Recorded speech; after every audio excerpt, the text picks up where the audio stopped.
So within the economics team, we are constantly watching the data come in. And right now, what we've seen pretty clearly over the last few months is that the global economy has slowed down. And it's not just a case of, one or two economies pulling down the global growth numbers. This has been a pretty synchronized slowdown in global activity across most major markets.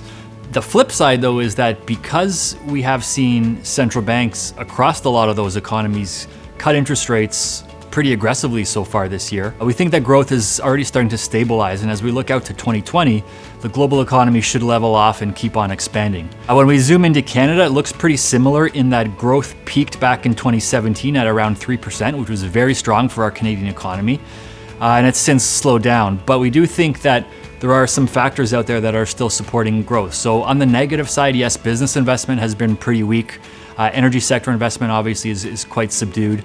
And the trade war between the US and China has really dented business confidence, not only here in Canada, but in the US, and that's flowed through to our export sector. On the positive side, we do see a pretty resilient Canadian consumer still. We still have very low inflation and very low interest rates, which we don't see changing. And the housing market has actually started to gain some traction in markets like Toronto and Vancouver. It's performing the best it has been in probably 10 or 15 years in markets like Ottawa and Montreal. So when you combine all of these factors, we have a Canadian economy that is not, growing at an extremely strong pace, but 1.5% this year, probably a little bit below 2% next year.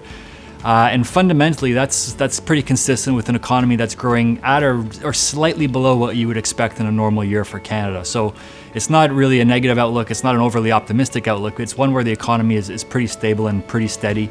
And we think that the interest rate environment and the macroeconomic conditions outside of our borders will extend that outlook right through the rest of this year and into 2020.